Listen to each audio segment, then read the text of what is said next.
Is it because Russians are not considered white? This question I struggle to grasp.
Ina Nino. Welcome, everyone. We're so overwhelmed by the registration and attendance in our shared time together in Indigenous-led land planning in Alaska and Canada.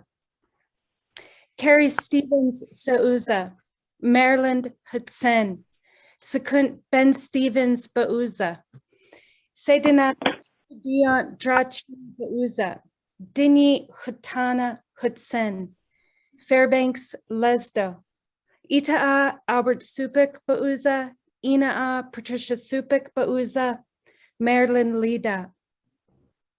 Again, welcome everyone. Ina Nino.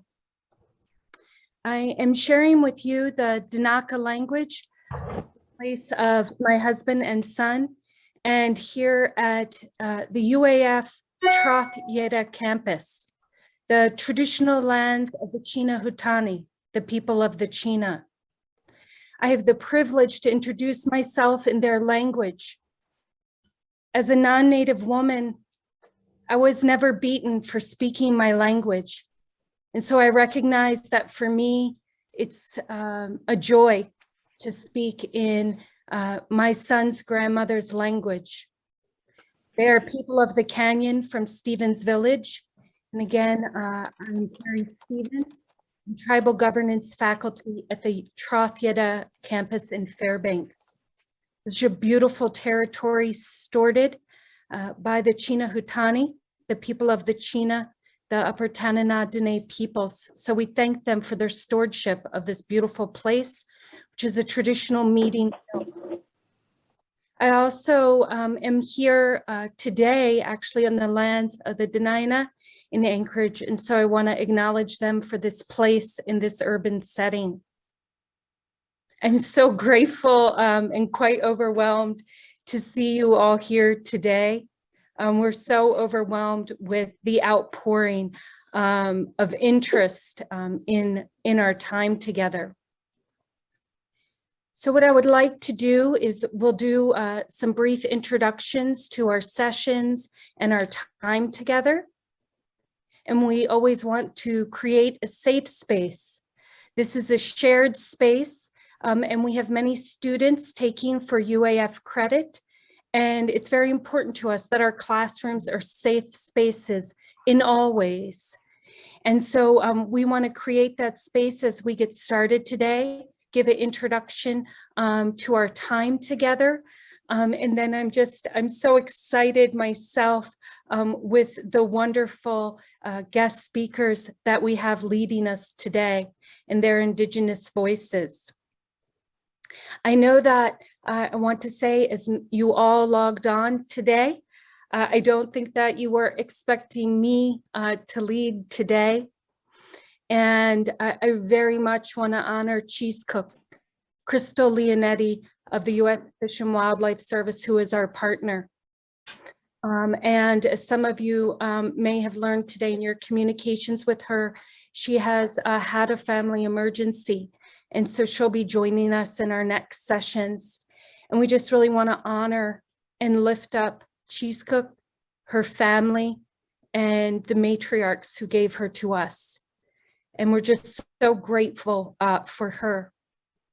And I think this is really important as over the next 6 sessions, we just begin to cruise over the treetops of what it means to participate in Indigenous-led land planning efforts. And I just have to chuckle as a non-native opening us up, but that we're always surviving through our days, juking and jiving. Who is meant to be in the room is in the room with us today.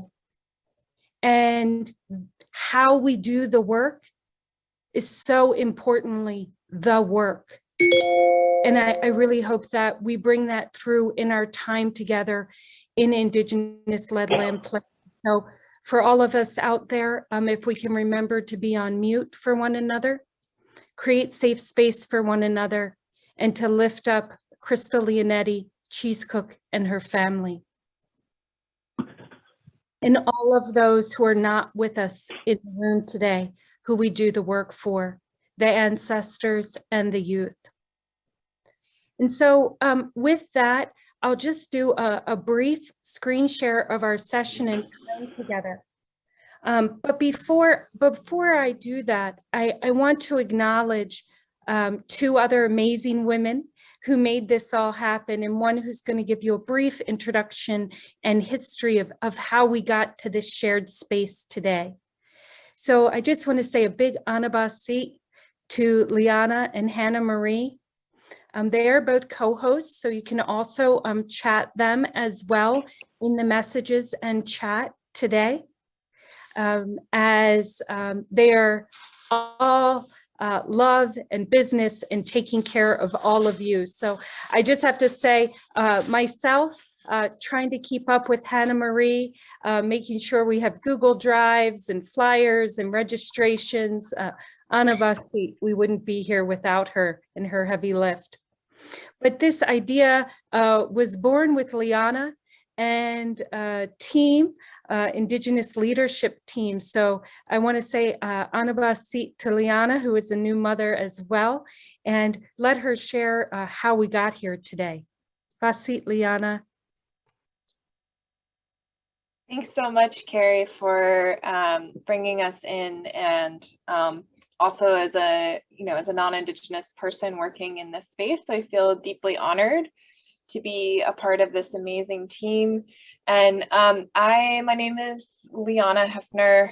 I am originally from the land of the Pueblos peoples in New Mexico. And I've been living here in Alaska for over 5 years. I am the Northwest Boreal Partnership Director. And the whole reason why our organization exists is about doing this work to bring people together in this love for the land and in our stewardship of it across interior Alaska and Northwest Canada.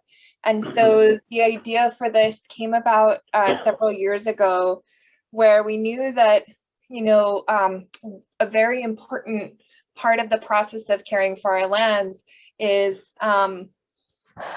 coming up with the vision for what we want and the steps to get there. And for many decades, this has been dominated by, the kind of Western approach to land use planning. That's the term that's often used. And we're now returning to more Indigenous ways of, you can call it land relationship planning, land planning, part of the land stewardship process. So we had wanted to bring together Alaskans and Canadians. This was before the pandemic, and we had been working with, I was primarily working with Coralie Johns, who is one of our First Nation speakers later in the series. She and I were spearheading the effort to work with Carcross-Tagish First Nation over in the Yukon to host a gathering in person.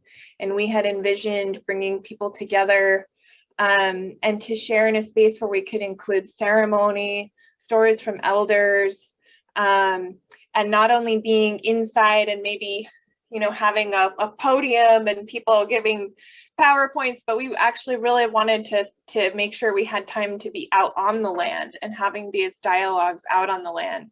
So I hope that we can get to that place where we can gather in person and also have these really important discussions on the land, so that it's we're really embodying what we mean by land stewardship, and doing that with Indigenous leadership, Indigenous ways.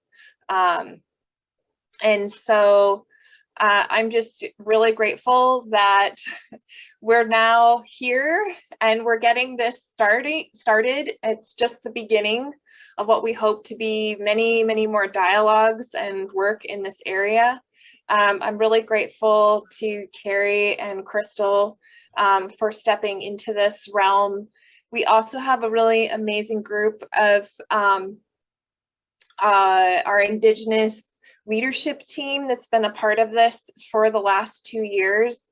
That includes Wilson Justin, Melinda Chase, Freddie Olin, Diane, Sam, and Coralie Johns that have really helped they've been the cornerstone to guide the vision for this.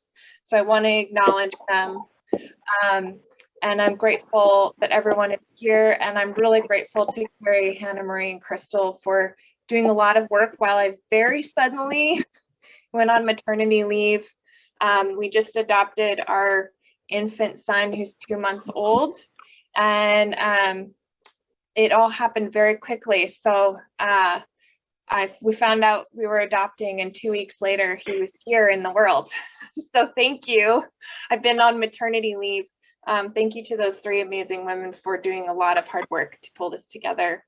And I will pass it back to you, Carrie.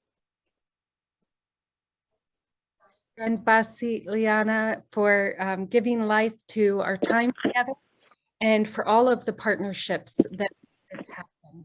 So I'm very grateful for that.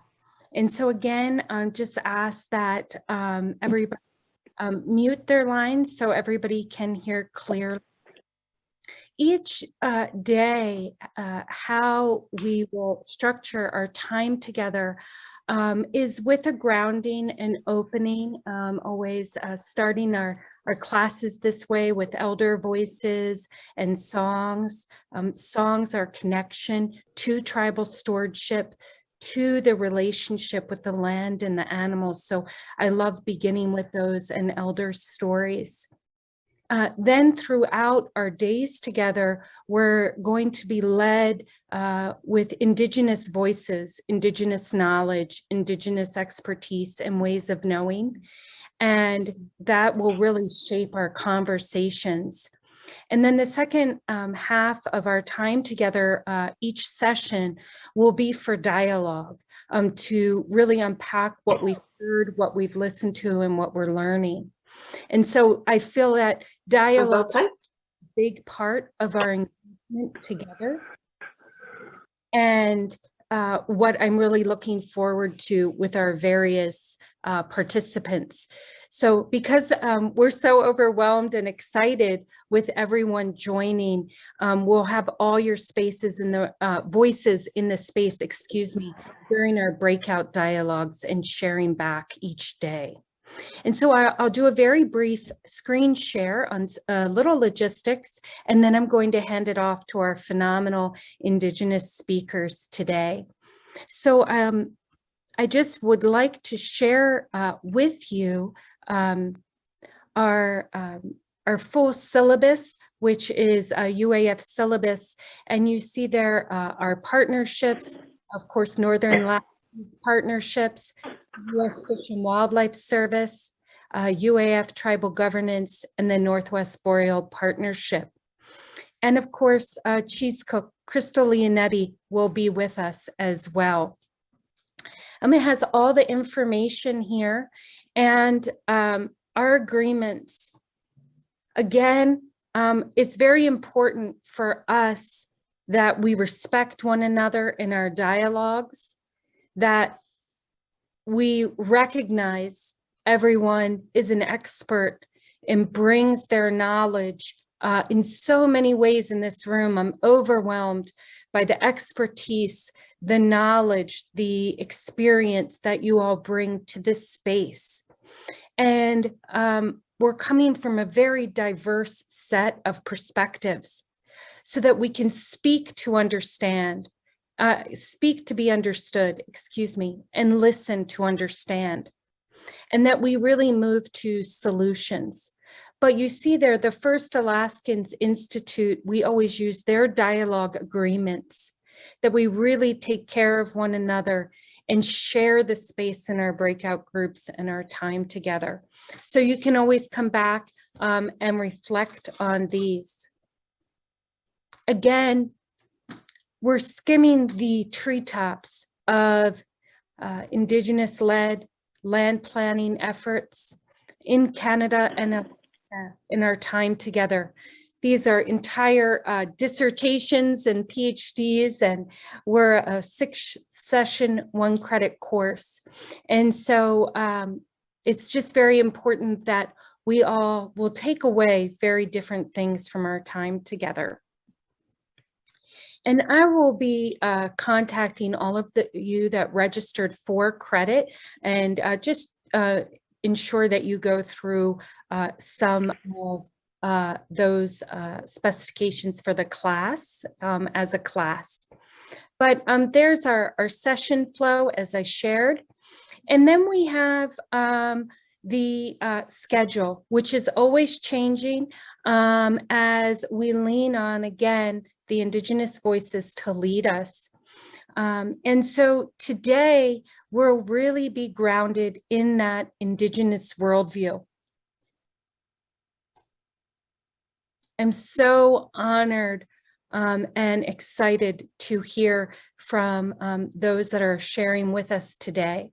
And you see there a reading for each day.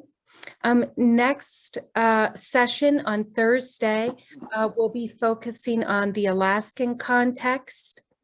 Then when we meet again in 2 weeks, we'll be focusing on the Canadian context, as well as a case study in successful Indigenous-led planning.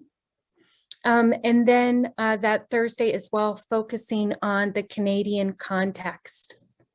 And then in our last week, we are going to really be focused on practical strategies and a lot of case studies and examples from individuals doing work in the field. And so this Google document, you should have all received the link from Hannah Marie. Again, Anabasit to Hannah for keeping us organized, which also has, will be compiling our additional list of resources. So this document's always a work in process that will guide us. And it's located in this Google Drive, which all of you have a link to as well. Our class recordings are here. If you miss a session, readings, PDFs, some documents are not online. We try to open source everything. Any notes, and then of course the syllabus is there. So if anybody has any issues, questions, I'll direct you to Hannah Marie. I just say that. Yay for Hannah. But as you see today, we're very honored to have with us 3 amazing voices who very much are gifting us their time. And I want to say Anavasi to Wilson, Dustin, Darcy, Peter, and Maka Monture. I am just, these are amazing individuals who are going to share with us today and frame our time together. Typically, we won't spend this much time to open, but as our first session, it took us a little while to open today. But I want to take up no more of their time. And I also have learned in life to allow individuals to introduce themselves in their own ways. So I don't want to in any way try to express to you, although I'll do my best, that it is our honor to have Wilson and Maka and Darcy give us their time. Phenomenal young leaders and our elder to guide us in our time together. So with that, I would really like to hand it off to the 3 of them. And Anabasit will be managing the chat, and then we'll spend some time in breakouts later today. So I see you, Wilson, on the phone, and I see your beauty streaming through Maka and Darcy. So Basi, Masi. Well, good afternoon, and sorry I can't be on Zoom, but I am from a fairly hard place to get connected. I'm going to see if Maka and Darcy would start off with the introduction as to their place and their time. And I'll finish up the introduction and then go into a few comments on the primary issues. And I believe that we're supposed to be interacting, right, on this session. In other words, we each get about the same amount of time. Is that correct? Yes, Wilson. We don't want to put any parameters around the three of you, and you do you. We're here and we're honored. Well, good enough. I'll step aside and let Maka Monture start out with a bit of her standing, and then go on to Darcy, and then I'll finish up and then go into a bit of a overview. Thanks. Untitled Chapter. My name is Maka Monture Päki. Yaxtí Tlingit Kanien'kehá Chistochina Mohawk My name is Maka Monture Päki. I am Tlingit and Mohawk. I'm from the village of Yaxtí, Alaska. And on my Tlingit side, I'm from the Raven Moiety and the Copper River clan and the House of the Owl. A translation of my village, Yaxtí, is Yaxtí. It's a safe harbor, a safe place for canoes to rest. And my people migrated there over 1,000 years ago, down from the Copper River. So my specific clan were actually Athabascan, and we came through Eyak territory while we migrated, and purchased and settled in the area of Yaxtí. And I am so happy to be joining you, Wilson. He worked with my mother a long time ago, probably when I was a baby. My mother, my family actually lived in Canada when I was a little girl in the Whitehorse area and Kamloops, and then we moved to the United States, back to Alaska, to my home village in the late 90s. And so my mother worked with Wilson, and when I worked with ACF, I got to see him in the office briefly. So it's really cool to come full circle, and now that I'm an adult, I actually get to speak alongside in the same space of someone that mentored my mom, which is amazing. And do want to acknowledge Darcy. Darcy and I shared space actually most recently in Glasgow, Scotland at the Conference of Parties. She and I kind of blew up this panel about Indigenous rights and housing structures in the Arctic and on Indigenous land. And we didn't hold back when our people were spoken as if they were a science experiment, or people that didn't have the ability to assert self-sovereignty in strong ways. And so I'm thankful to be sharing space with Darcy. I don't have any plans to blow up this. I think this is a very safe space and a very good space where we're learning to plan together.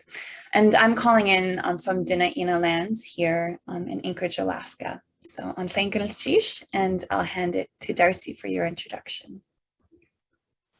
Good afternoon, everybody. And hi, Maka. Hi, Wilson. Good to, share space with you guys again. It's been quite the ride, I'd say, the past couple of years. I think I met Wilson for the first time in 2017 or something. And Maka Cop was a challenging time, but good afternoon, everybody. My name's Darcy Peter.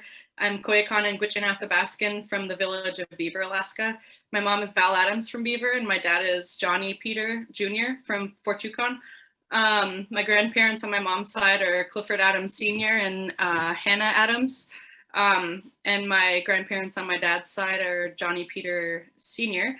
And Susie Lord from Nenana. So happy to be here. I currently work as a scientist at Woodwell Climate Research Center, but that's probably not what I'm going to be talking about a lot today. A lot of my work has kind of shifted since the pandemic. We aren't going out in the field as much. We aren't doing as much hard science. And I think there was a really big need at the place where I work and in general in the science community for I think a lot of internal work in terms of making sure that your research is equitable, that you're working with people to build relation to ensure that your research is even useful to Indigenous people. Everywhere that people go in the United States is on Indigenous land. And I think that that's something that a lot of scientists don't think of. So a lot of my work has shifted towards having these conversations in the science realm and otherwise, because it's something that I think is, yeah, it's going to happen.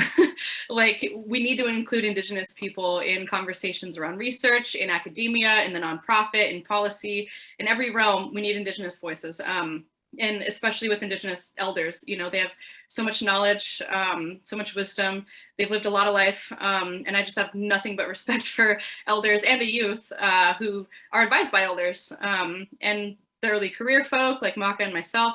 Yeah, just really happy to share space with everybody and hopefully have a good conversation and talk about the things that need to be talked about, hopefully in a way that's understandable to everybody. So Wilson, take it away. Thank you. Good to hear. Good to hear the voices from the two of you. It's been a while. That time goes by fairly quick. Really appreciate the fact that we can be in the session together. A couple of a brief overview of where I'm at, and then I'm going to segue into some of the quote values, unquote components of our discussion, and then open it up to input from or the separate discussions from the two of you.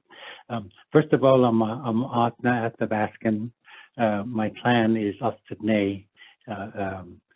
There are 11 associated or 11 clans in the Athabascan country. 8 are associated with two symbols, the raven and seagull. 3 are associated clans that are towards the Truani Lake country and then down towards the over towards the Cheesh'na area, Western Athabascan they call it. And then a little bit of a historical, still in place language background with down towards Healy Lake and in that area. I won't name all of the clans. We're prohibited in the old ways from speaking of or to the other clans without their being present. So I can speak directly to the issue of our clan, which is my mother's clan, Ustadne. My mother was born at Tanata Lake, not too far from the headwaters of the Copper River.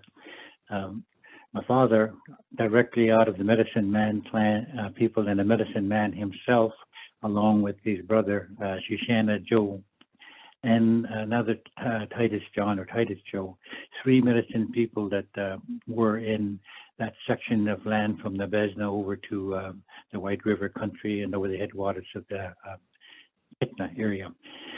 In the old days, we weren't allowed to speak of these names. We weren't allowed to say where they were from, who they were associated with, and how they operated. We could acknowledge them, and we usually acknowledged them with the identification features of their homeland, like Nabesna. My dad was called Nabesna John or Old John, Cheesh'na Joe, and then White River Johnny, and so on. But there was very strict rules about putting any kind of an identifying features in the use of their names or the place they were buried. So the question that always comes up in terms of the overview is, since the medicine people were such an essential component of our governance, how it was so easy to push them aside and leave them in the shadows, so to speak. And part of the answer is that in our internal governance system, we were not allowed to bring them into the discussion without their permission or consent. Therefore, they were left to the side of the discussion, which made it easy for the military and the churches and the Western educational system simply to overlook them and bypass them. But I want to end my introductory remarks with this issue. No matter what you call this particular session in terms of planning or values or Indigenous activity, we need to remember that fully 1/2 of the formula that was absolutely necessary to understand where we were, who we were, why we were, and what we were is associated with the medicine people storytelling cycles and the medicine people's expertise and knowledge in terms of what I just mentioned. Since they were pushed out of the picture, which is well over 100 years now, we only know a little bit of what came down to what we would refer to as the storytelling lineage, which is very off limits to most people. You have to be a direct descendant of the medicine people clan or a direct functioning component of the family itself to hear this stuff, and I was lucky enough to be able to do so. So one word of explanation: I am not a medicine person. I am not trained in that field, and I do not practice the old ways.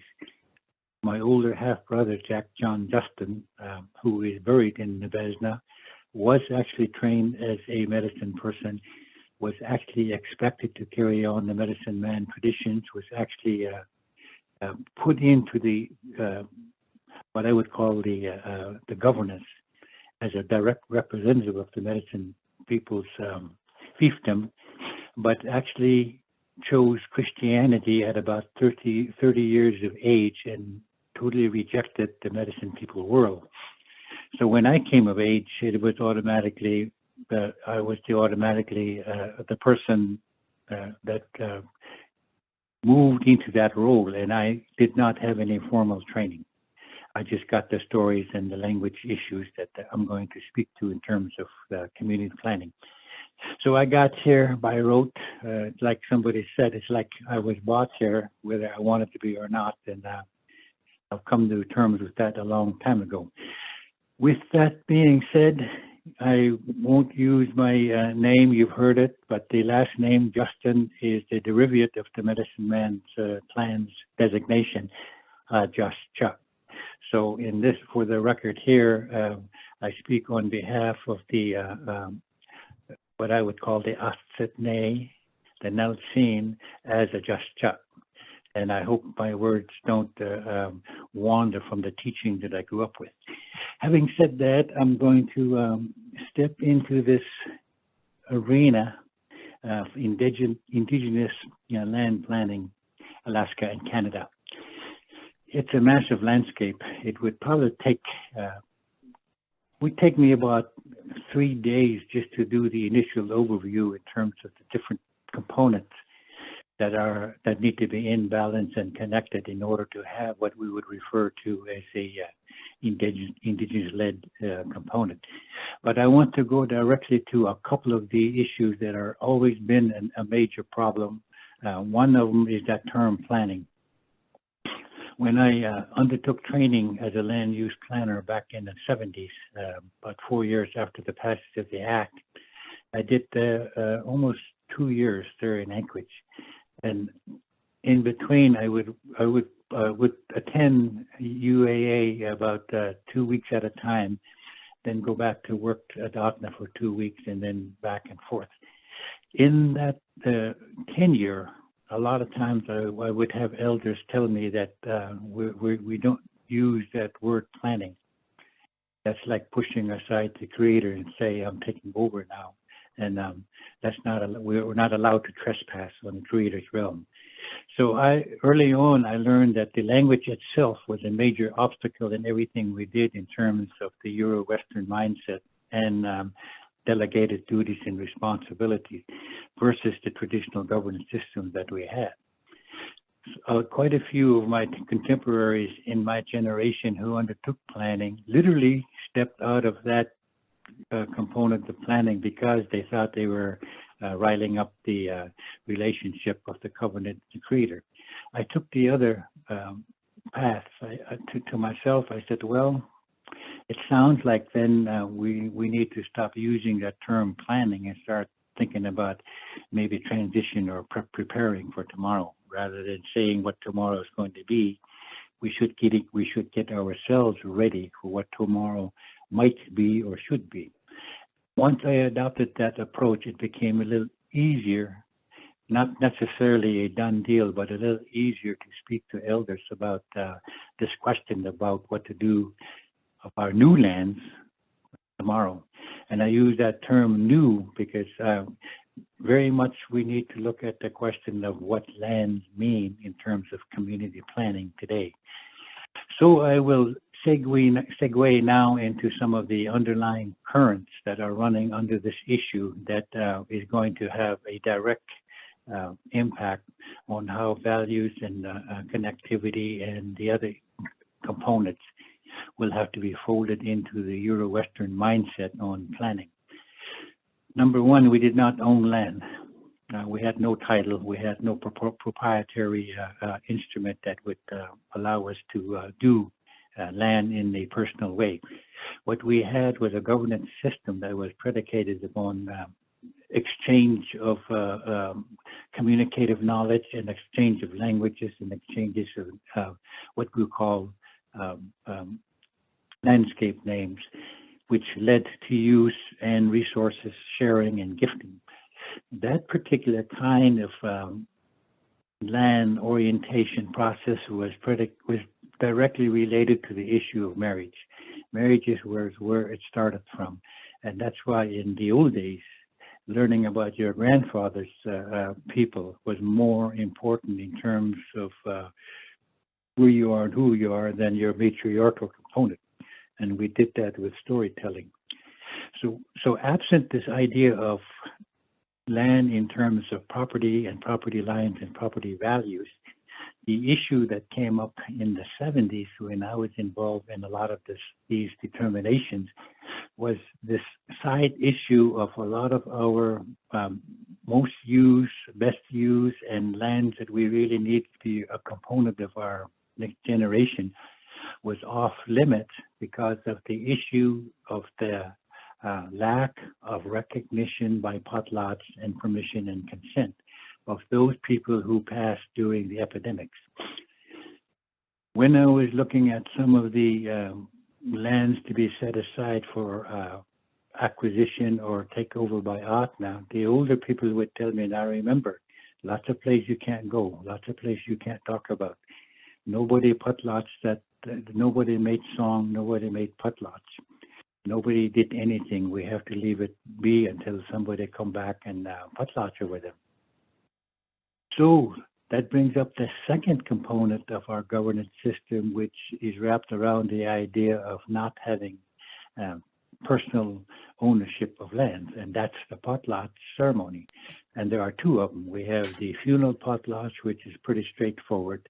The funeral potlatch just recognizes the deceased and honored the family and friends. Separate from that is the memorial potlatch, which may occur a year later, 10 years later, or 30 years later. What the memorial potlatch did was recognize the end of a shared component of that particular land that individual passed on. Let's say the husband of the arranged marriage passed away over there east of the Copper River by Sanford River. That husband may be from Western Athabascan over towards eastern, towards Canada, or may be a member of a separate clan. Because that husband is a member of a separate clan, there's a certain amount of extinguishment of the right to use and utilize resources in that territory that he was living with his wife. What the potlatch did was to not restore future uses and permission and consent of resources.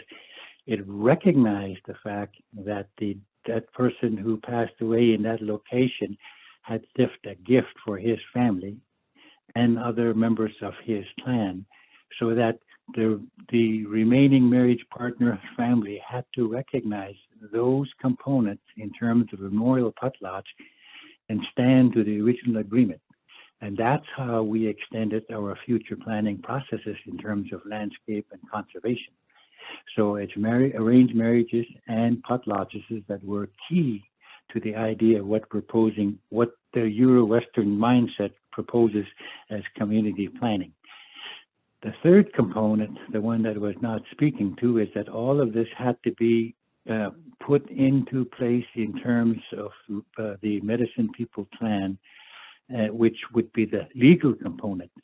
In other words, the governance and the potlatch and all of that were essential in terms of covenant laws, but they didn't actually come into play or start until the medicine people did their ceremonies or their songs and said, we're back as one again.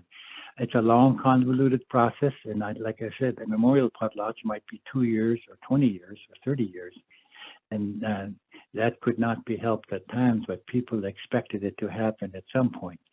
Which brings us back to this question of how many different places in the Atna region of approximately 17 million acres that was left aside or allowed to pass into National Park Service hands or other federal agencies like US, the Forest Service, and even BLM, because we had no current mechanism back in the 70s to legalize in our language, our way, our governance, our traditions, trespassing on our own deceased who was not honored as the way they should.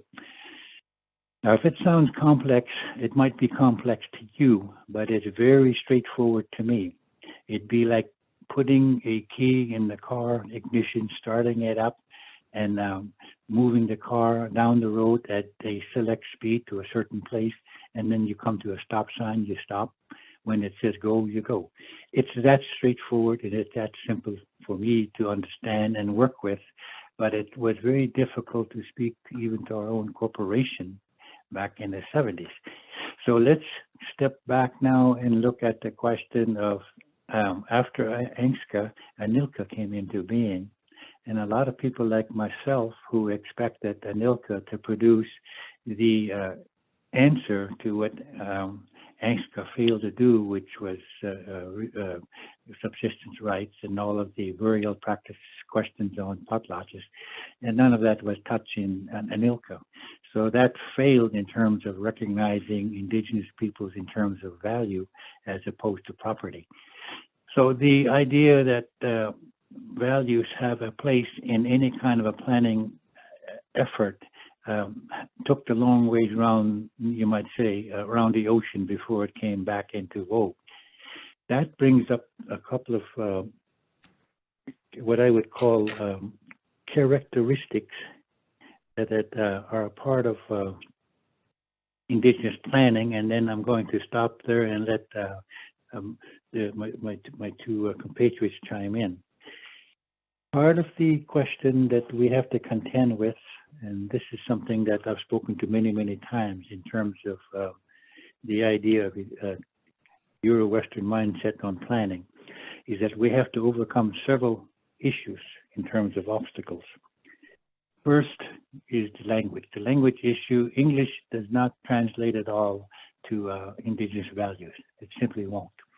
Indigenous values are covenant driven, some 10,000 years old, and has gone through a multitude of what we would call trying actions in terms of our fail on our side before we finally got it straight. Part of the language issue has to do with the question of not only seasons, but also trails and waterways. Anilka left waterways totally out of the equation, and in every indigenous tribe that I know of, everywhere, water was about 75% of the idea of being here and participating in the present under ancient laws of the covenant. The next two part of that formula are trails and seasons. Trails were everywhere. In part, like the Medicine Man Trail, owned by just about everybody who had anything to move along that trail. It could be several thousand miles long. We found artifacts up in Nabesna that were Chinese artifacts from down Mexico way. Of course, all stolen. We put them on a shelf, and that was a bad mistake because airplanes flew in and out of Nabesna pretty regularly. But trails were a part of the value system we had, not in terms of a trail itself, but the designation of trails in terms of what we would refer to as planning is directly related to the question of not of use, but of what we would call gifting. So a trail could be a multi-use multi-use trail of about 6 clans for a number of purposes, including hunting, traversing, visiting, camping, training, and in a lot of cases, taking youth out like myself and showing them the name stops on the trail. There might be 3 different names for one place. Trails always led to 3 different objectives. Number 1, they led to crossover places between tribes and clans, and they had designated places at those places. Trails led to family outing places where family names and births and things like that were recorded in their songs and stories. And trails led to what we would call negotiations places. Those are places where you spoke to outsiders about things that affected both. And there's a remaining trail that was used oftentimes in a parallel way. And those remaining trails are economic. That's where you transported bales of salmon from Bensonitas down to Healy Lake over towards Tlani Lake, or even down to Matanuska. So the trail system, which was completely unrecognized, and matter of fact, it just completely, totally run over when the U.S. military and the prospectors came in. So the trail system being left out of the discussion in terms of planning was really disruptive, as was waterways, which leaves us now with the question of seasons.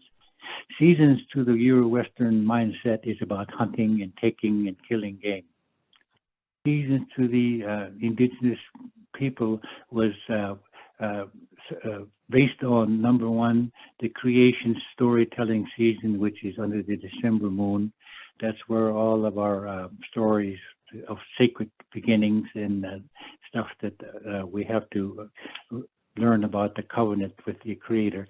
Right after that come the Riddle Moon, which is January, and that's the preparatory moon where you talk about the mysteries of life and how to solve the question of these riddles that are proposed in terms of not only the animals you share the planet with, but also other beings.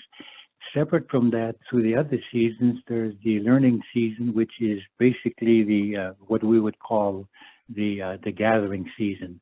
That's where you go out and watch things grow, and that may include berries. That may include watching or being around spring ducks when the eggs are being hatched. So you have a learning season, which is about half of the year, and then finally you have the season that is just before the December moon, which is I spoke about earlier, where you learned about your distant relatives on the grandfather's side. That is geography in the way of the Euro-Western mindset. That would be like taking geography class and learning about all the different continents and the mountain ranges and the stuff that are related to how water moves and what glaciers are.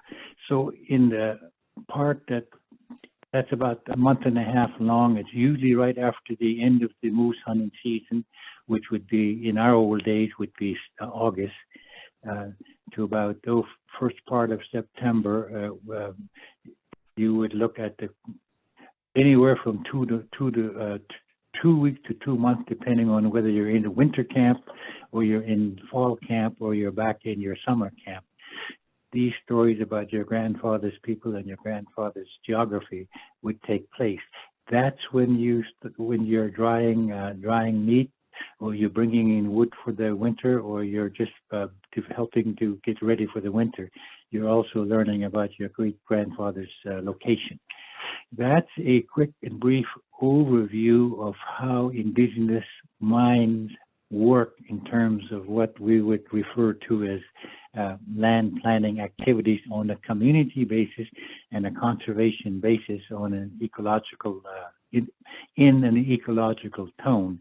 And I will stop there and allow my compatriots and in what we used to say, in a sacred manner, we share the same space. So either one of you two could step in. Thank you. Cheesh, Wilson. I saw Darcy do this, which means you first.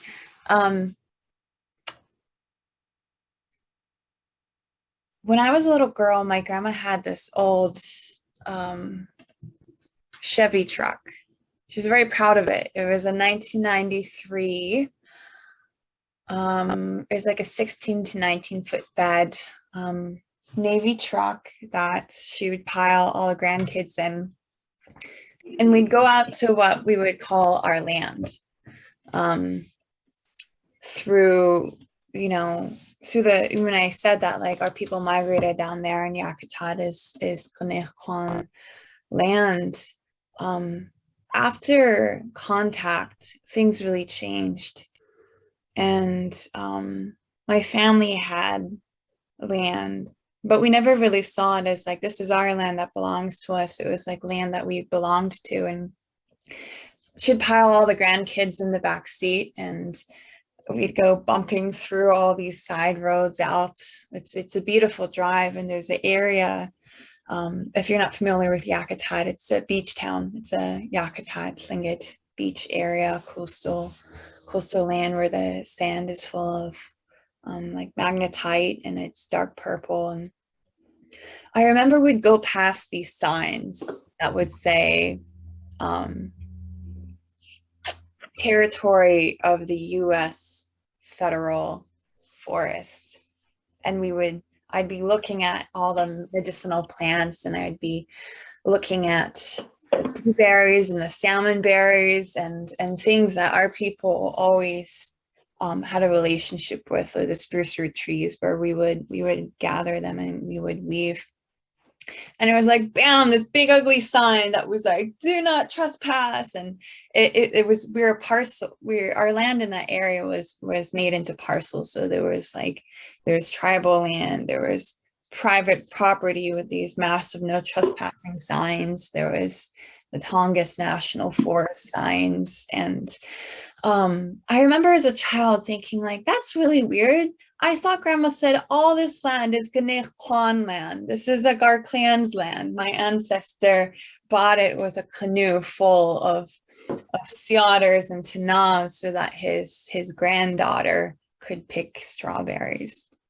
And so I think that was like my first comprehension as a child, that like things on the land had begun to be cut up into spaces, into boundaries. And she would talk about certain areas. So we'd go past an area that maybe we believe to be as sacred because a specific battle or a war happened. So she would point at it, but we wouldn't like look directly and like or anything. It was like to be in respect and reverence that our ancestors' blood had been shed in that area. And so that was something that always resonated with me. And even when I get to go back home now, that's I think of those stories in the way that my grandmother could remember these things.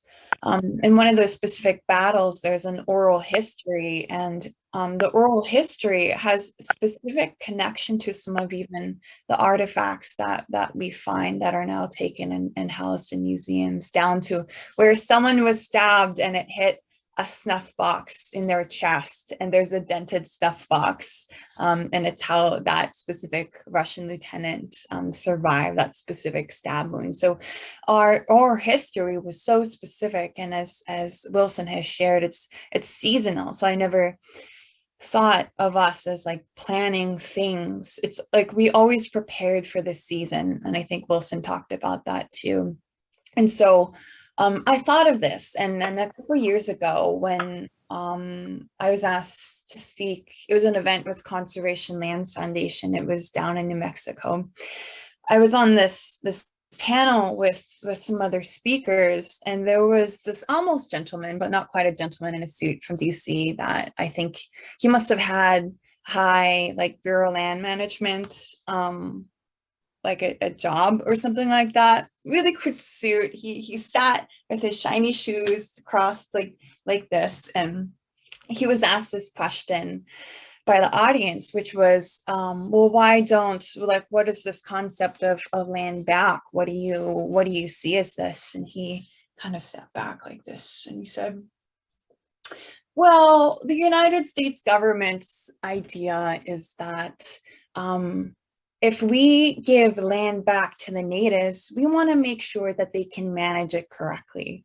And I was sitting there like a little pressure cooker, like, oh, okay, how do I communicate this in a good way? So they asked me the same question, and I said, well, we don't manage the land. It's always managed us. It's managed us every season, every day, every week, every moon cycle, ever since our people have lived in relationship with the land.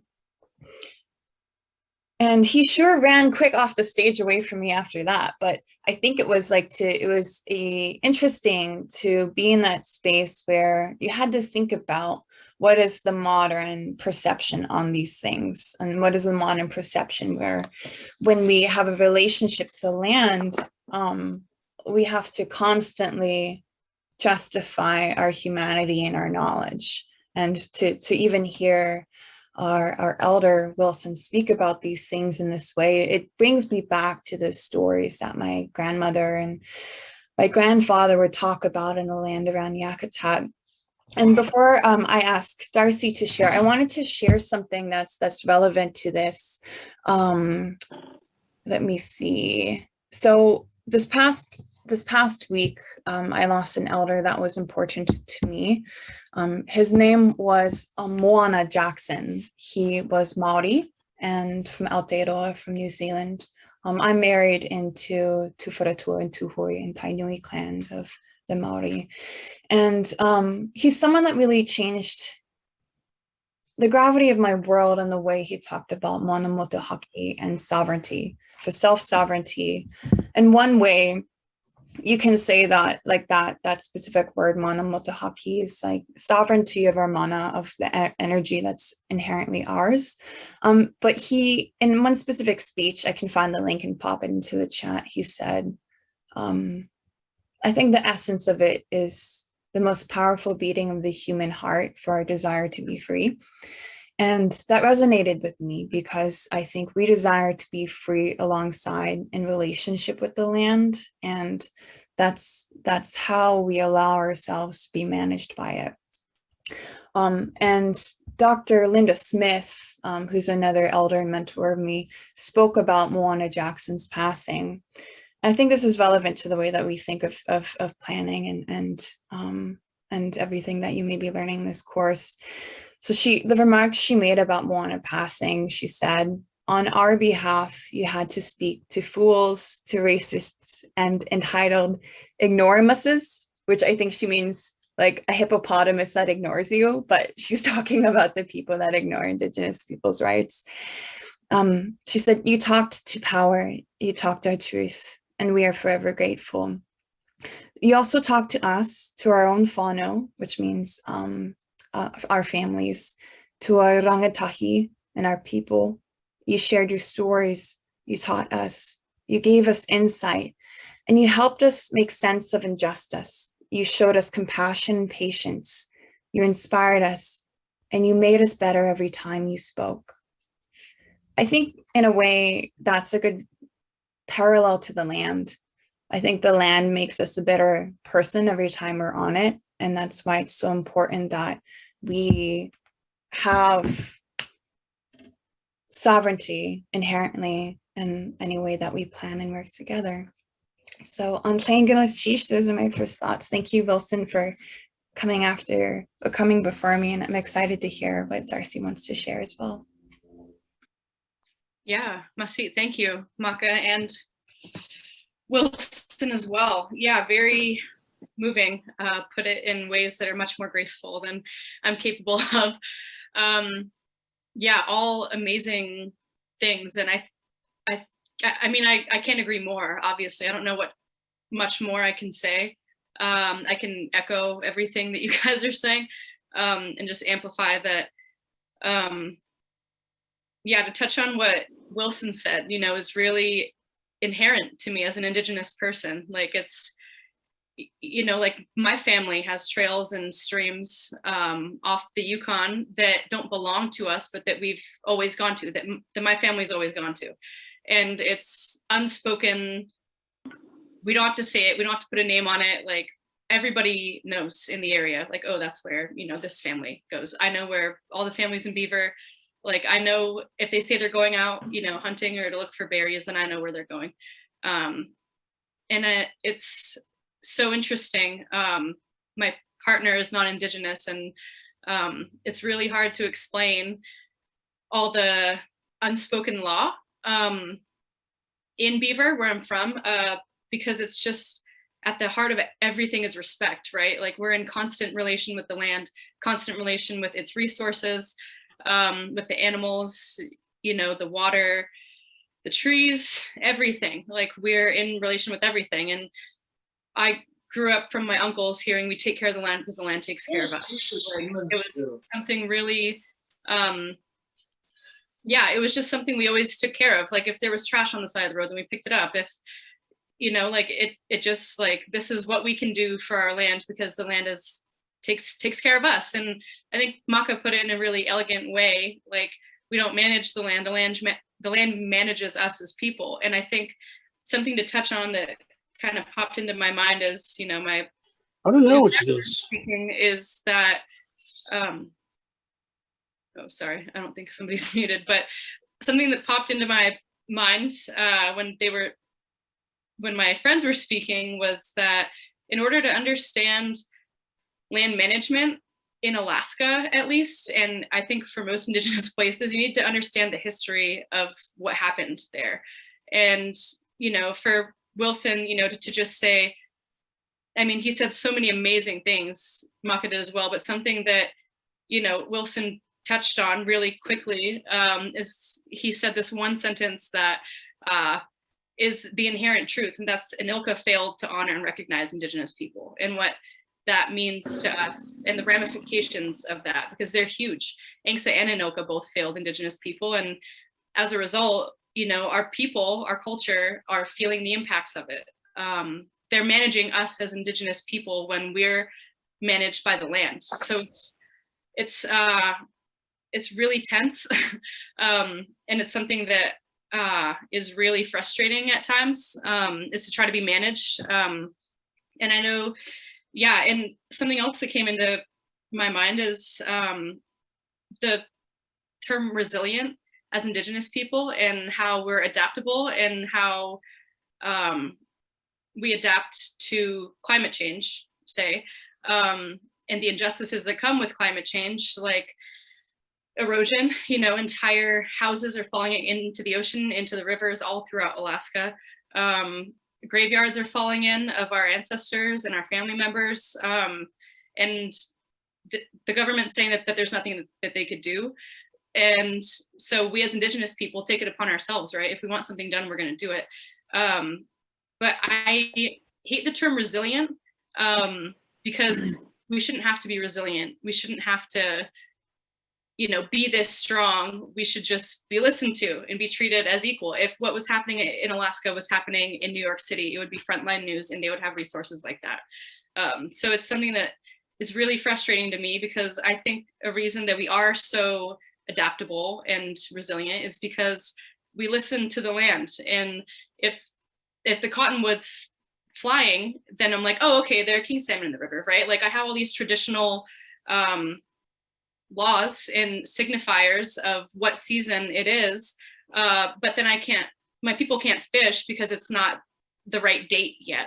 And we know that there are salmon in the river, but we can't do it because, you know, of the rules and regulations and the way that the land is managed from a Western perspective. And I think it's really good that we're having these talks, because everything that Wilson said, you know, really, really, you know, just put it so gracefully in a way that I wouldn't be able to. Like, the trails, the languages, the seasons, the medicine people, the ceremonies, the potlatches, how we don't own land. I like what Maka said, that the land doesn't belong to us, we belong to the land. Like, I've never seen any part of Beaver as, oh, that's my land, you know, like, until recently too.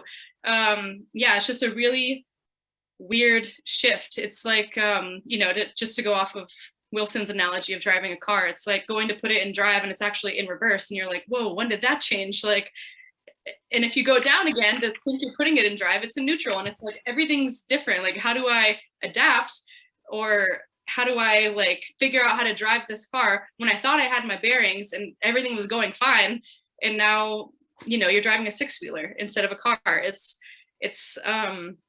yeah, so we're adaptable, and we're resilient because we've had to be, but it's really exhausting as Indigenous people.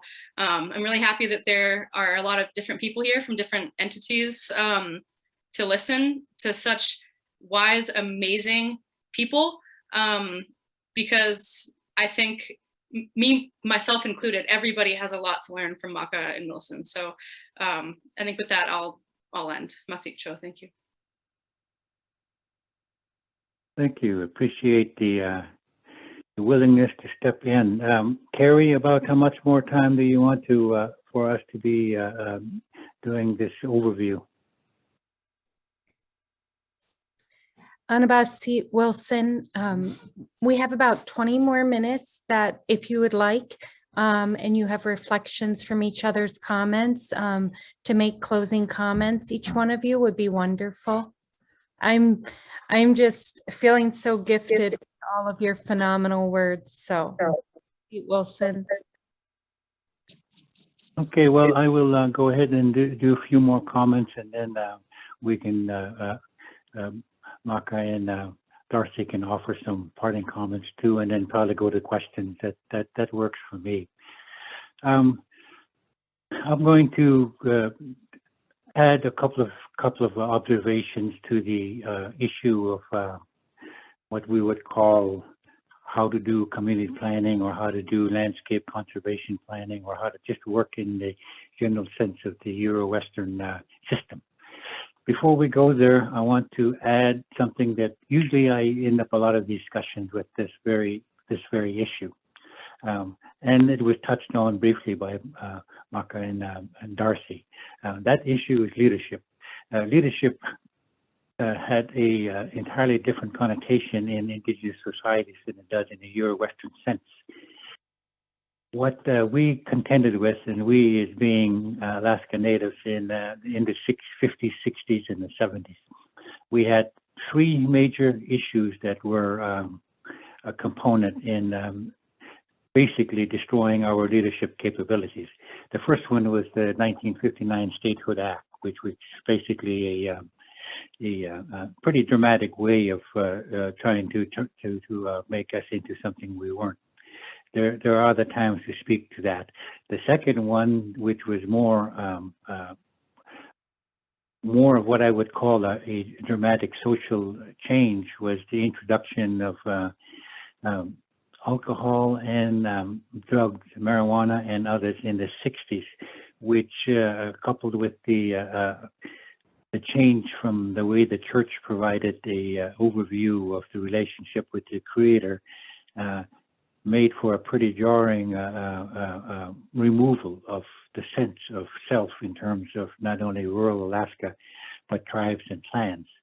And then finally, we had the Vietnam War, where our firstborn, like myself, I failed the physical when I volunteered for the draft, so I did not go off to Vietnam in 1968.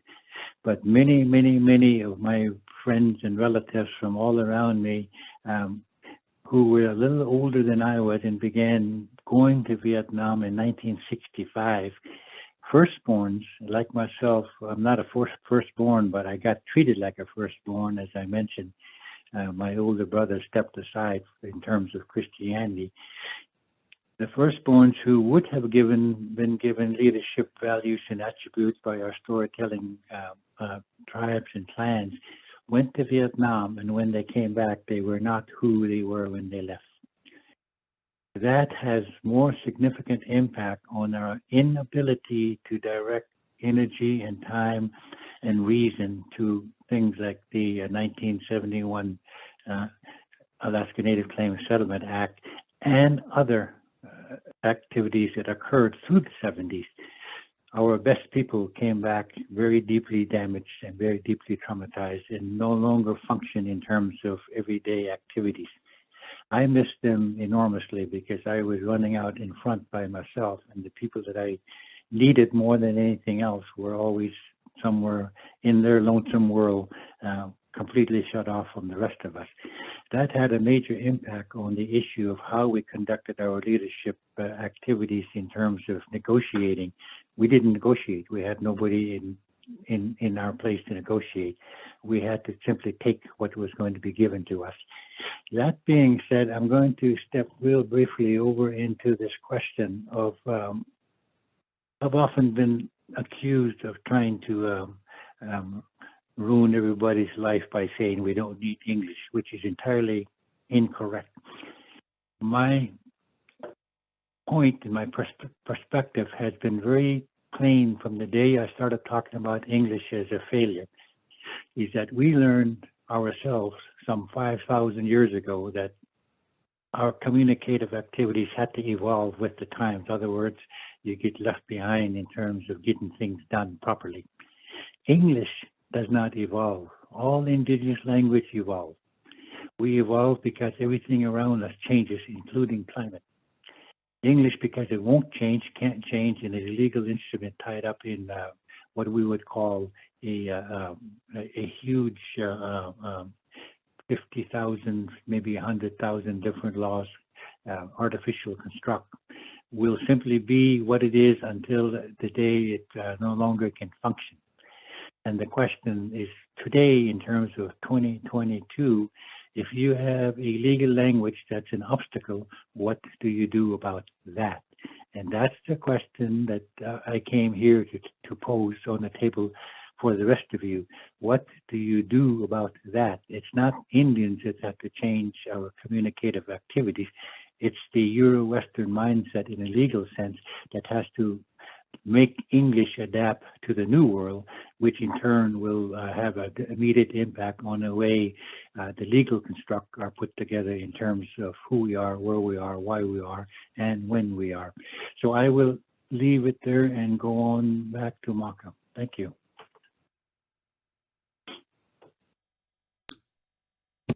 Untitled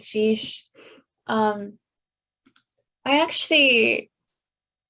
I kind of want to do something interactive for this next few minutes, which would be asking people, when you're out on the land, what is an emotion or something that you notice? Please pop into the chat. I'd love to read all of them. And while you think about that and do that, I think I want to share something from mine. When I was writing my thesis, I made like this chart because I was finding a hard way to centralize like what our relationship with the land really was. And so I kind of built it like this mobile. If you ever look up and you see like mobiles that have inner and outer parts when they're hanging from the wall, everything has to be balanced right in order for everything to spin and rotate, kind of like the solar system. And so it's sometimes I feel like a little planet as an Indigenous person, because the circle that rotates around me is like my people and my relationship to the land. Like subweights is like our ability to have access to language, our ability to have access to food and food sovereignty. And so when I'm out on the land, I think for me, it's a sense of grounding that isn't like anything else. It's healing to go back to the community your people are from. If colonization and your career or the economy has led you to have to be living outside of it. So back actually in my village in Yakutat, there's been an ongoing housing crisis for the past about 10 years. Everyone that I grew up with no longer has access to housing in my village because out of town millionaires buy up all the homes and they turn it into Airbnbs there. And then they make them non-accessible by locals in the off seasons. So they like get a lot of people coming through in the summer when they're fishing, but then all like the people that are living there, like a boy I grew up with is currently living in a trailer with his new baby and he doesn't have access to any housing. And so it's it's something that is scary because it means that people are moving out. I had to move out for my education and my career and hope to go back home soon. But I also, yeah, I just want to share that and talk about the importance of access, the importance of everything.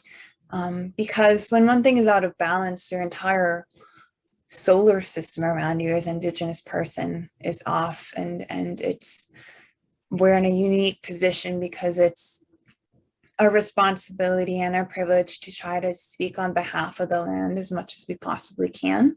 And sometimes we get it wrong. I think some of our relatives in Aotearoa are doing interesting takes on it because they're able to receive personhood legal status for their rivers and mountains, which I think is a beautiful thing because it's a concept that at least my village with Mount St. Elias believes him to be a very strong spirit, and the river itself.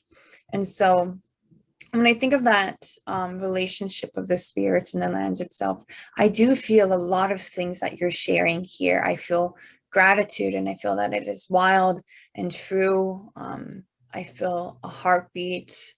I love what you're sharing here. It's saying that it's not linear, it's more concentric. So I think that's a good example of that mobile and that solar system. Because it's like, okay, well, how do we plan ahead when everything is like this solar system? Because we have to take into account what are the salmon doing? What are the moose doing? What are the deer doing? What are the tiniest little pikas? I just learned about pikas this past week because we don't really have them in Yakutat, and apparently they go up and they go ee! And they make all the dogs go crazy on the hikes up in Hatcher's Pass. But it's like our example of that in Yakutat would be our marmots. And so it's like we're planning, doing our best as humans to comprehend the world around us, but also with the changing climate, how do we adapt that? And do we adapt that in mind with all the other animals, everything that has a relationship to the small squirrels that feel wild and true, to the massive bears and the cubs in Yakutat that feel the joy of their mother's heartbeat. I think everything you're sharing are things that I believe everything else that has a relationship to this environment feels in those spaces. And so these things that you're sharing as a human, having a relationship, having a comprehension of the environment around you, these are the things that is worth fighting for. And I think these are the values that we should always center when we do this planning, when we work together, because it's easy to, we're humans, we have emotions. It's easy to get angry. It's easy to get complicated around things, around policy, around management, around partnerships, all these things that we've compartmentalized of how do we live in relationship to this space.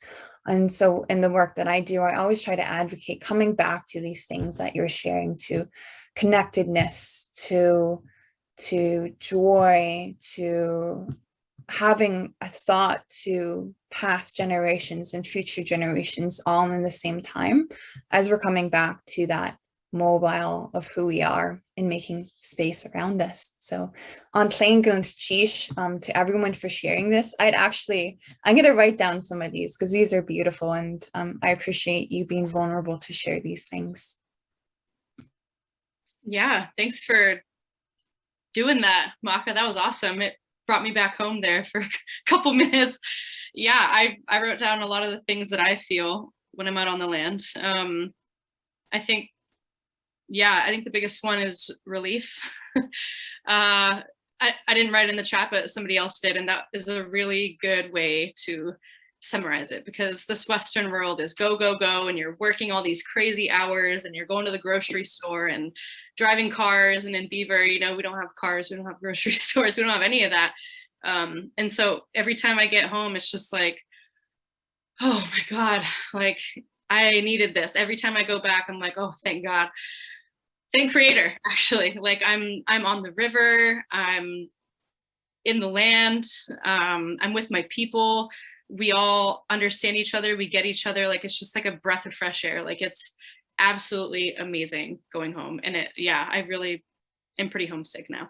But something that I think popped into my head, you know, as I was thinking about how different people might feel about that question when they get out onto the land is something, it's an interaction I had with a really close friend of mine now.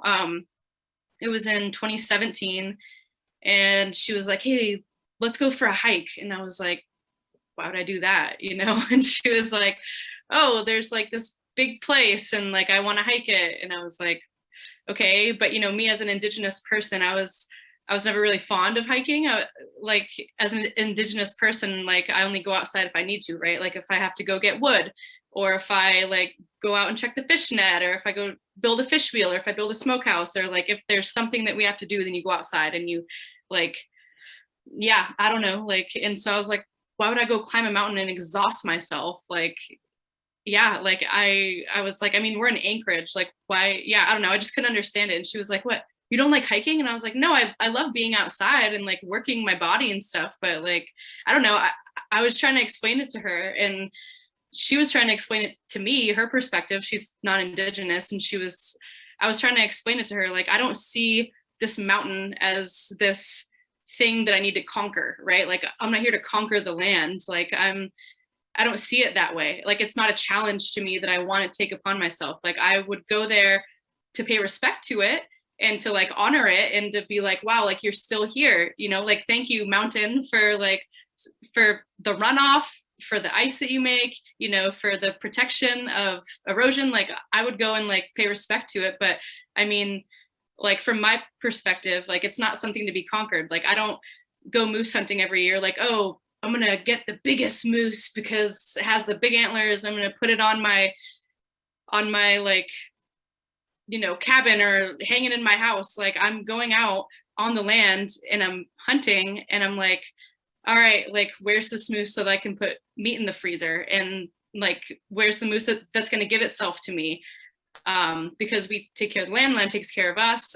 Like this holistic way of life that we see, it was so hard to explain. And that was the first time I've ever had to explain it. I was like 21 years old. And yeah, I was like, oh my gosh, like, how can you not see it like the way that I see it? And like, yeah, like that was my first interaction to like, oh, wow, I have a pretty different worldview, you know, than most people. Like, and it really was shocking. And then I had a friend come to Beaver who also is non-Indigenous, and she was like, oh, let's go read a book by the river. And I was like, well, I mean, why would we go by the river? Let's just stay inside, you know? Like, I don't know, it's just different. Like our ways of life and our worldview are so different. Just growing up Indigenous on the land is so different for most people. And so how someone experiences a place is going to be completely different and bring so many different perspectives and so many different thoughts, right? Like my first thought was Beaver, home, being in a boat, like out there with my uncles who basically raised me and with my cousins. And I'm finally seeing all my relatives that I haven't seen in however long I haven't been home. And other people are thinking like, oh, I'll probably go on a hike this weekend, you know? And it's just, I was taking that into perspective and trying to like my first time trying to articulate how I saw the land. And I was like, yeah, I think you just got to come to Beaver, man. Like, yeah, like in the winter, the Yukon gives us our drinking water. It gives us trees that we need to build our homes and, you know, wood to keep ourselves warm and smokehouses and like like everything we're in relation with the land. Right. And it was just really, really interesting that, you know, I don't think I've ever talked about that a day in my life, but it was pretty, it was pretty enormous for me to try to remove my worldview and think of hers. And, you know, she was trying the same. And I think that when it comes to communication, I agree wholeheartedly, Wilson, that English is not sustainable. It's not a sustainable way to talk about the world in which we live in, especially, you know, in terms of climate change. Like the climate is changing and our Indigenous languages are always evolving.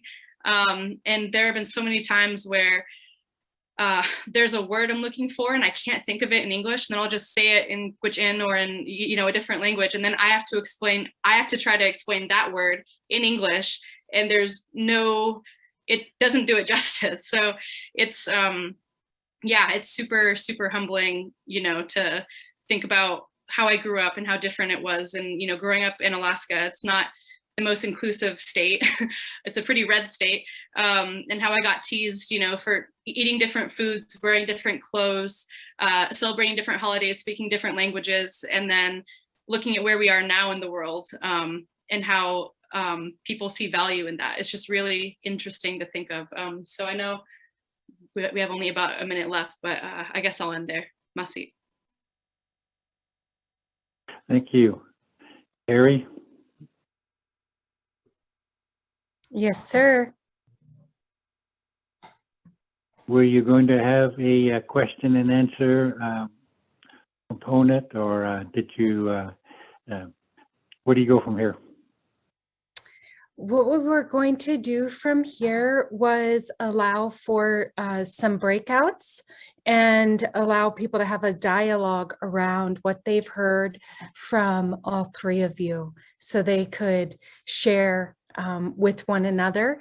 And you and Darcy and Maka could be in the breakout rooms, or perhaps we could shift you around to a couple during the breakout. Okay, you can choose, you know, in what order. I want to finish up with a very brief short story. Yes, please do.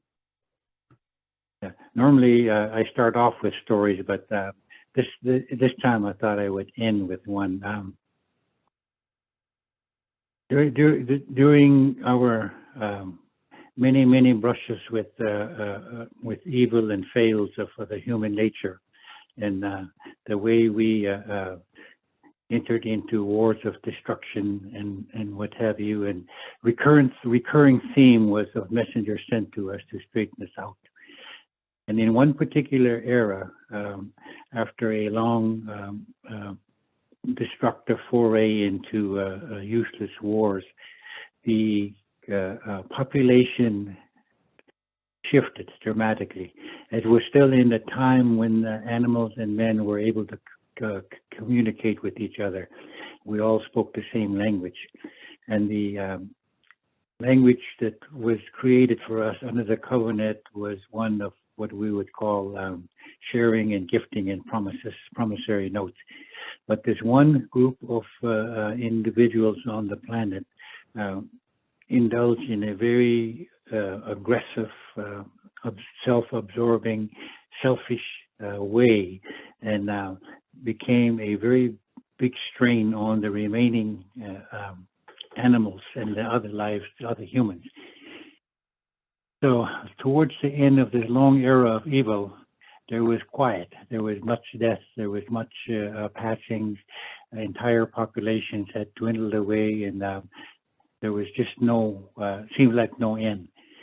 On this lake that was out there next to the mountains, on the far side of the lake where a trail came to the lake, a person was seen stumbling along, crying and sobbing. And he could be heard very plainly.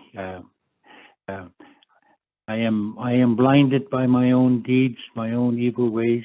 I am scarred for life. I no longer will be able to embrace life. I feel so sorry for myself. At the other end of the lake were a group of beings. And these group of beings heard this plaintive cry and this self-pity across the lake. And one of them said, maybe it's time we stepped in and began to stop this chronic destruction and failure. So they went over there and waited as this young man came along the shore trying to figure out where he was and what he was doing, and saying he was starving and that all was lost, it was hopeless, that the world was ending. And one of this other beings said in a quiet tone, we know who you are, we know where you are from, we know what you did. we will not judge you for turning into what you should not have turned into, but we will be here for you if you say you want to be a better person once you've healed. And a young man who was blind, who had been blinded by his own relatives for committing atrocious crimes, said, I will be a newer and better person if you give me back my eyesight. So one of the beings said to the other two beings with him, let's medicine for this young man. Let's make him back to what he was.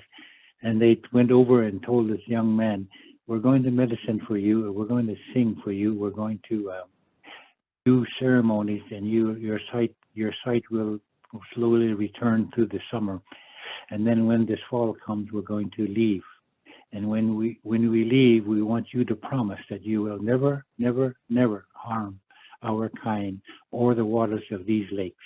And the young man said, I promise everything in my being that I will forever be your friend. So it went to pass, the healing occurred, the young man could see again, and he could breathe, and he could take food. And he looked upon these other beings and he said, you're so small, you're so little, and you have wings. And the other being said, yes, we live on the lake, but we come and we go by the seasons. And the story is basically about the first interaction between the loon of the lakes that we commonly call Zalbat, which is northern loons, and how they came to our indigenous safety and well-being in spite of all the evils that we committed. And they told this young man who was our ancestor, now remember, you can never harm this lake and you can never harm our kind. And so they sang the last song before leaving. And that story is about preservation and protection of the environment and the beings that you share the place with, because humans will always fail.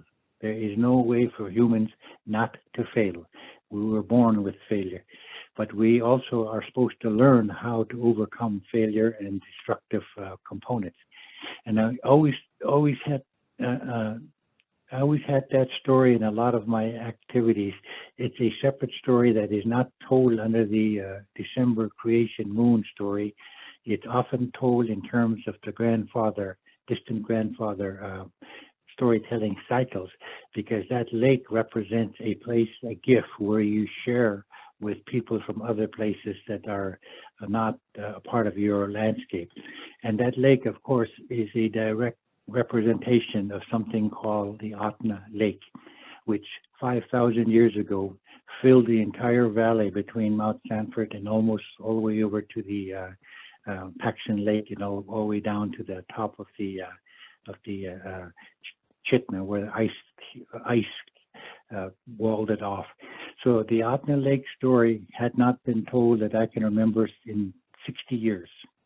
But it was a very important component of how we were brought up as what we would refer to as the firstborns. That's our way of knowing that we can't get too greedy, that we can't get too self-absorbed, we can't get too selfish, that we owe everything that we are to the other beings who came to our rescue when no one else would.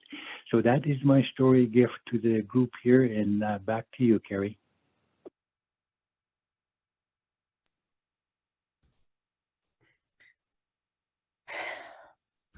Ana Basi, I feel so full from your gifts and your sharing from the three of you. I'm just taking that all in. So many points, so many things for consideration, and two quick follow-up points. Wilson. One is that Josh Demet from Tetlin wants you to know he's listening, and he says hello. And Ian, Yeah, he says hi. And Ian Johnson had asked, and I don't want to pose the question wrong, Ian Johnson from Huna had asked to just repeat that question that Hannah will write it in the chat regarding the use of the English language and how it serves in framing the conversation, that question you posed.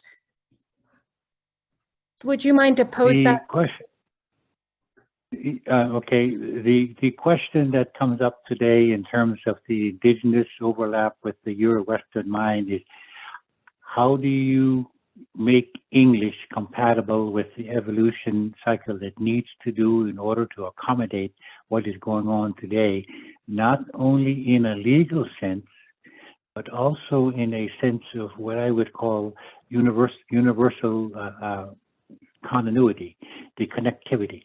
English has to learn to be connective, irregardless of the obstacles of the the legal language, the artificial construct of the legalities that are a part of our life has to be accommodated in terms of English changing. If it can't be done, then it's inevitable that we will go back to what has always been referred to by the medicine people as the rest of the dark times. So the simple question is, can English evolve? Will it evolve? And finally, who is responsible for English to accommodate what is going to happen in the future? Okay? Anabasi, yes, Wilson, we always tease and joke among us, all of your students, that maybe in about 4 weeks I'll be walking and I'll be like, oh, that's what Wilson said. And so these things take time for us to fully take hold of them, to even fully begin to address them within our mind. It takes a long period of time for me to hear what you have shared, to hear what Darcy has shared, and to hear what Maka has shared. There's so many gratitude and thanks in the chat. And so I want to very much honor you all and thank you for your time together. And this session is recorded, of course. It is in the Google Drive, as well as their names. And we can further connect you with Darcy and Maka and Wilson, who are all amazing in their work and in their life and in being human. I'm gonna make a quick transition to allow you to be in breakout groups with one another. In the way we do our classes, that is a way that adults learn, is through sharing and speaking. And so we're going to put you in breakout groups. And as we do that, thank you. Darcy and Maka have also shared their chat, so their emails. So we'll make sure we put that in the class notes for anyone that is on the phone as well. I'm going to do a quick screen share as we send you off into your breakout groups. Okay. Hopefully everyone can see online, and we'll share this as well in the Google Drive. It's just a brief set of slides. And I'm a very visual learner myself. So I always need a little visual representation for myself as well. And the reading for today, the link is in your syllabus in Google Drive, is Indigeneity, an Alternative Worldview, and the 4 R's. It has a longer title, but it's a very seminal work by LaDonna Harris. And she refers to the 4 R's: relationship, responsibility, reciprocity, and redistribution. And this framing of seeing the world, this framing of being in relationship that kinship obligation to all that is around you, the responsibility to community, to your fellow humans, the reciprocity, those cyclical obligations, the circle, and redistribution, that of sharing. And Maka and Darcy and Wilson spoke at depth and in length to these four, and it just helps us to frame our thinking. As we frame our thinking and move into dialogues, what is also very important for me is governance and how we look at and how we work together as human beings governing systems in Indigenous land stewardship, relationship. And so here, I just want to make the point, and we'll come back to this slide many times in our sessions together, that in Western systems, as again, our three speakers shared there, with external governments, state and Western governments holding the control of responsibility and authority in fish and wildlife and land management. What is important on our screen is that what is in red is that is driven by non-Indigenous values, principles, and ways of knowing. And that through Indigenous self-governance, Maka spoke directly to Indigenous self-governance, as did Darcy and Wilson, that's based on Indigenous values. And so the values, the principles, the knowledge, the ways of knowing, and the ways of being are the foundations of these governance systems. And so this helps me frame things. As I said, I'm a visual learner, and this helps me put some things into perspective. So I just wanted to share those, and then we'll put your dialogue questions in the chat as well. And really, again, I feel that working to capture what our phenomenal speakers have shared is the words we use are so critical in this work. As we framed our sessions and our time together, we struggled. We didn't want the word land in there. We didn't want planning in there. But as Wilson had says, you know, these terms help us somewhat frame why we're here collectively. But do they really reflect what we are aiming to achieve? So the words we use, what are the assumptions behind the term land use? And what differences does this term recognize between Western and Indigenous worldviews? And second, if you get to it, taking action. How does what you have heard today impact how you move forward in this work, land planning and stewardship? And so we'll put that in the chat right now for all of you to see. And we're going to send you to your breakout groups. So you should have a prompt to join your breakout groups. Remember to allow everyone's voice to be in the room. And we're going to bring you back right before closing so that you have enough time to truly share in dialogue. And then we will come back and regroup at the beginning of Thursday as well. Okay, so please, you should all be getting your prompts to join your breakout rooms now. Welcome back, everyone. Hopefully not everyone got cut off. I tried to extend the countdown to 120 seconds instead of 60, but I feel like it's always hard in this space to wrap up thoughts, but welcome back. For those on the phone, you are now in the main session as well. Yes, welcome back, everyone. I hope that everyone had a wonderful dialogue. And because this was our first class today, it took us a bit to get going. So usually we'll have a little bit more time to debrief and a little bit more time in your dialogue groups. But within our last 12 minutes, if anyone wants to share, we'd love to have a few voices in the room. If you'd like to put your hand up in the Hunchback Lake Cabin, 172,000. Okay. using the there you go, the raised hand. I see you, Stephen. Are you ready to share? We'd love to have your voice in the room. Tanan, always ready to talk with like-minded conservation folks.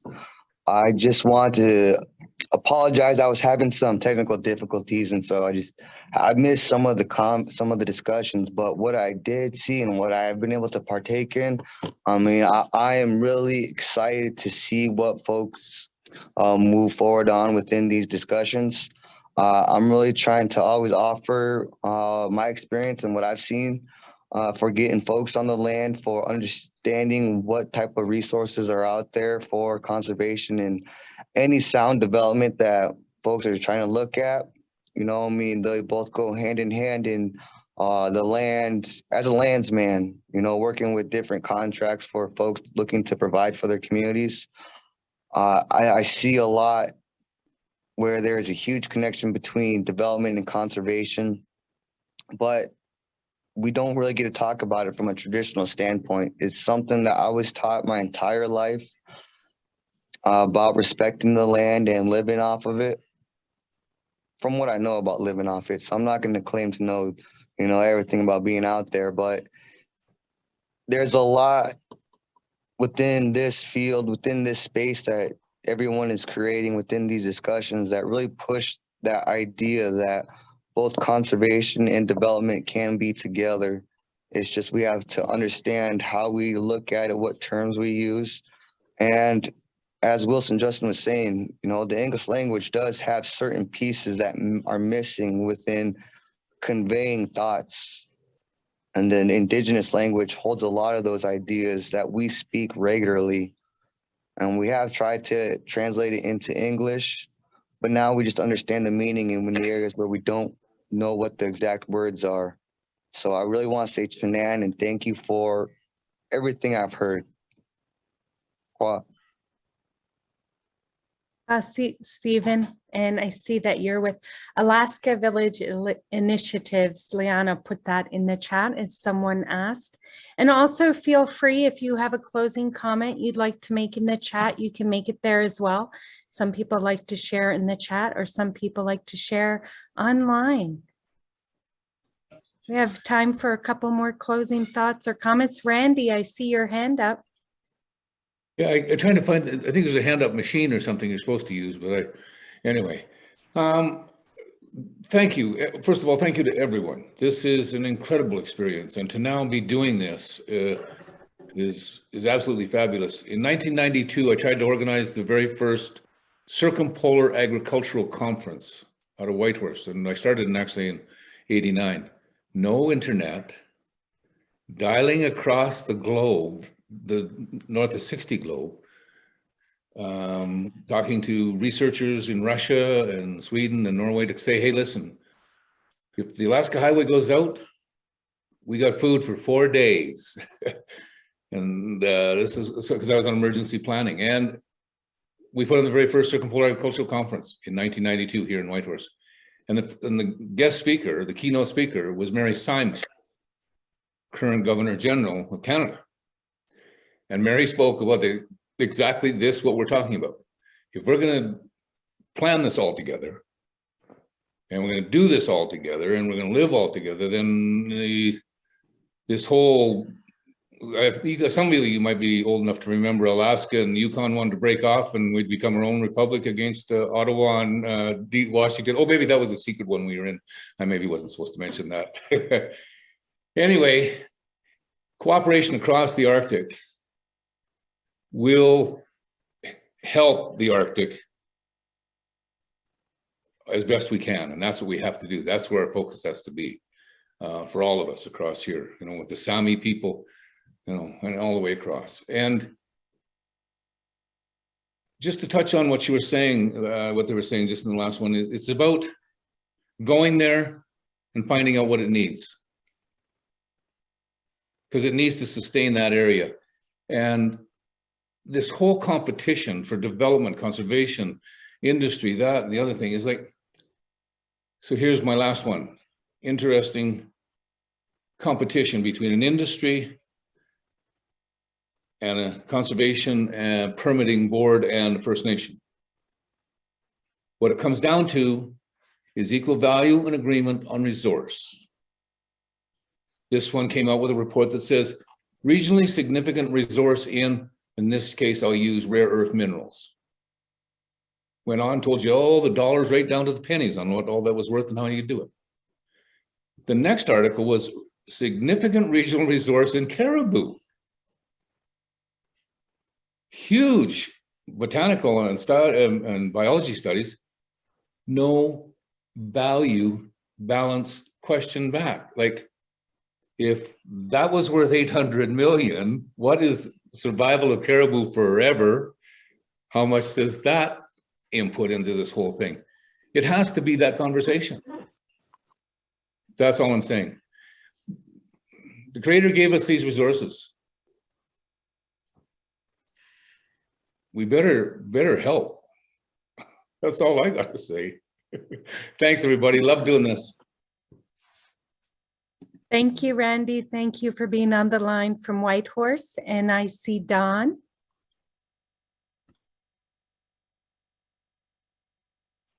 Yes, I just wanted to thank the speakers and the organizers for a great start to this land use planning, Indigenous land use planning series. I'm from Marsh Lake in southern Yukon, and I've been involved in the land claims process and the implementation process as a resource council member, working with elders for many, many years. I'm not a traditional knowledge holder, but I have incredible respect for First Nation traditional knowledge. And I just want to say that the statement by Wilson, where he talked about,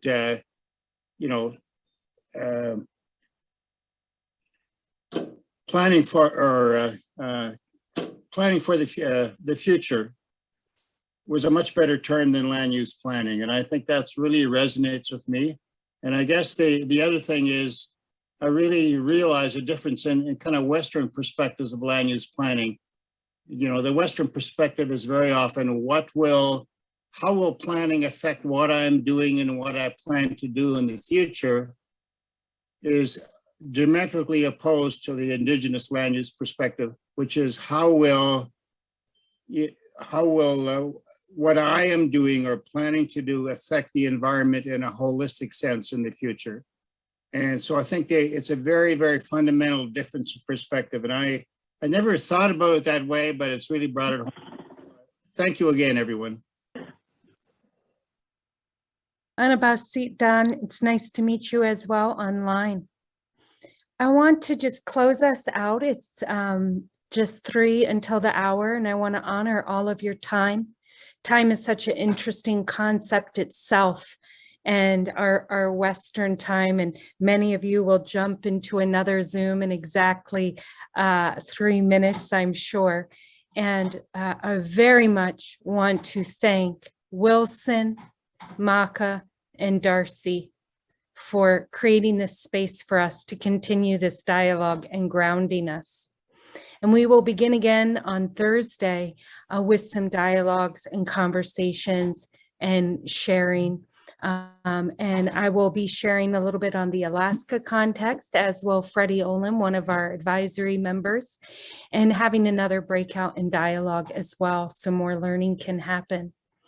I just want to say, Ana Basi, whenever my husband is in deep gratitude, you can feel it.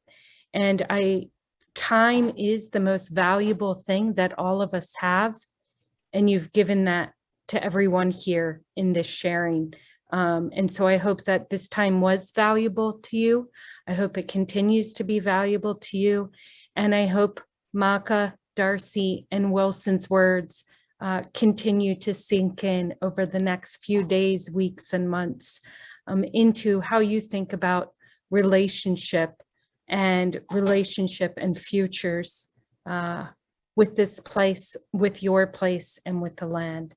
So again, a thank you to all of our partners, all of our love out to Crystal, Cheese Cook, and her family. Yep.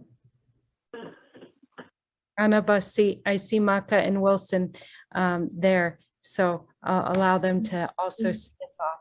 This is Luna. This is the cat. Thank you, everyone. Thank you. Thank you, Wilson. Thank you, Darcy. Yeah, this is Darcy. Thank you. And I don't know if you guys saw my dog Murphy, but he's getting pretty needy. Masi, everybody. Thank you so much, Until everyone. next time. Anabasi. Thank you. See you Thursday. Bye. Yep. Yeah.